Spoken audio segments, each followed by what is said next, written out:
24 jam hari ini. Innalillahi wa inna ilaihi roji'un. Provinsi Sumatera Selatan berduka. Mantan Gubernur Sumatera Selatan Profesor Dr. Mahyudin NS SPOG Konsultan meninggal dunia dalam usia 74 tahun sekitar pukul 23.45 waktu Indonesia Barat Kamis kemarin. Almarhum telah dimakamkan di TPU Kebun Bunga dini hari tadi sekitar pukul 3 waktu Indonesia Barat. Setelah berjuang beberapa saat menghadapi sakit yang dia derita di Rumah Sakit Dr. Muhammad Husin Palembang, mantan Gubernur Sumsel Haji Mahyudin NS Kamis malam kemarin berpulang ke rahmatullah.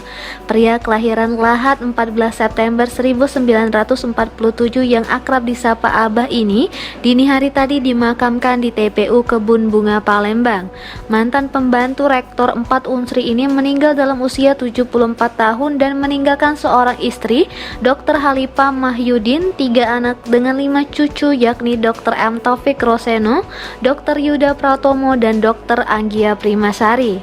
Humas yang juga dekan Fakultas Ilmu Komunikasi Universitas Sumatera Selatan Agus Rimudin mengatakan bahwa almarhum memang sudah beberapa lama dirawat di RSMH Palembang karena sakitnya, setelah sebelumnya dirawat di Rumah Sakit Bunda Palembang. Menurut Agus, kepergian pembina Universitas Sumatera Selatan yang merupakan tokoh interviewer Sumsel dan juga mantan Ketua Komisi 9 DPR RI menjadi kehilangan yang besar bagi Provinsi Sumatera Selatan. Pasalnya, almarhum selama ini merupakan inspirasi pemuda Sumsel khususnya dalam hal entrepreneurship atau kewirausahaan. Beliau juga dikenal sebagai pribadi yang rendah hati dan sosok kebapaan, sehingga kepergian Mahyudin menjadi satu kehilangan yang besar bagi Provinsi Sumatera Selatan. Sementara itu, pantauan di rumah duka di Jalan Enim, Palembang, sanak saudara, handai tolan, dan kerabat berdatangan untuk menyampaikan duka cita atas berpulangnya almarhum. Takziah dan lantunan ayat suci Al-Quran pun tak putus-putus dibacakan, sedangkan papan karangan duka pun mulai berdatangan dan terpasang di sekitar rumah duka. Reporter dan juru kamera Betanika Susmanda, palpres.com. Pemirsa, pemerintah Provinsi Sumatera Selatan semakin masif dalam melakukan vaksinasi COVID-19 untuk masyarakat.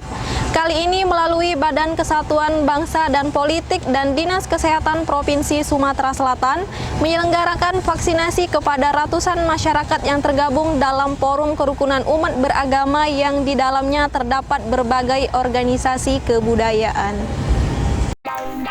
Ratusan masyarakat terlihat memadati tenda yang terpasang di halaman klinik Budi Indah, Jalan Merdeka, Palembang, Selasa kemarin. Satu persatu nama mereka dipanggil sesuai nomor antrian untuk mengikuti tahapan vaksinasi dosis pertama. Dalam kegiatan vaksinasi COVID-19 yang diselenggarakan Badan Kesatuan Bangsa dan Politik Provinsi Sumatera Selatan bersama Dinas Kesehatan Provinsi Sumatera Selatan itu dihadiri dan ditinjau langsung Gubernur Sumatera Selatan Haji Herman Deru. Kepala Badan Kesatuan Bangsa dan Politik Sumatera Selatan Kurniawan menyebutkan vaksinasi terhadap FKUB tersebut dilakukan dengan menggandeng berbagai pihak. Salah satunya Paguyuban Nusantara Sumatera Selatan Bersatu, di mana pada tahap awal ini sedikitnya 453 orang yang diberikan vaksinasi. Dia menambahkan vaksinasi kali ini persembahan dari pemerintah provinsi untuk masyarakat, khususnya para tokoh yang kerap bertatap muka dengan warga lainnya, sekaligus menjadi bukti jika sinergisitas di Sumatera Selatan berjalan baik dan semua pihak mendukung program vaksinasi. Lebih lanjut dikatakannya, vaksinasi yang kian gencar dilakukan saat ini merupakan upaya pemerintah untuk meningkatkan imunitas masyarakat, sehingga diharapkan nantinya Sumatera Selatan dapat segera keluar dari jerat wabah COVID-19. Reporter dan juru kamera Al-Hadi Farid, palpres.com. Pemerintah Kabupaten Musi Banyuasin menandatangani kerjasama dengan SKK Migas. Penandatanganan kerjasama terkait sinergitas penyelenggaraan urusan pemerintah berkaitan dengan pengelolaan kegiatan usaha hulu minyak dan gas bumi di Kabupaten Musi Banyuasin.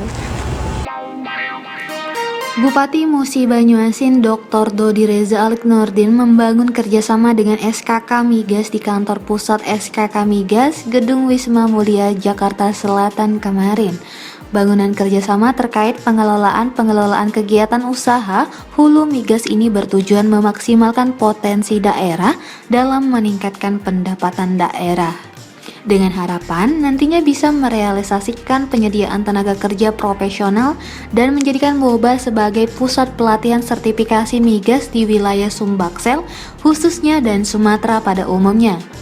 Oleh sebab itulah, dalam kerjasama tersebut, Dr. Dodi Reza Alik Nurdin akan memprioritaskan penempatan tenaga kerja lokal di perusahaan K3S sehingga dalam pengelolaan migas, mulai dari perencanaan, pengembangan, sesuai dengan kebutuhan dan tepat sasaran. Final kerja dari kurang lebih beberapa bulan terakhir yang dipersiapkan oleh pemerintah Kabupaten Musi Banyuasin dan juga dari SKK Migas di bawah arahan dan supervisi langsung dari Kepala SKK Migas beserta Deputi beserta seluruh jajaran pemerintahan Kabupaten Musi Banyuasin. Sementara itu, Kepala SKK Migas Dwi Sujipto melalui Wakil Kepala SKK Migas Pataryani menyebutkan, Kabupaten Moba di bawah kepemimpinan Bupati Dr. Dodi Reza mempunyai komitmen tinggi dalam pengelolaan hingga penyiapan SDM di sektor migas. Untuk itulah, pihaknya akan membackup dan mensupport komitmen tersebut secara maksimal. Reporter dan juru kamera Firdaus, palpres.com. Berita terakhir Sumsel 24 jam hari ini. Puluhan karyawan PT Jakabaring Sport City Palembang menggelar aksi di depan pintu masuk JSC kemarin. Aksi dengan membentangkan spanduk ini menuntut pembayaran gaji karyawan yang jika ditotalkan mencapai 9 miliar rupiah.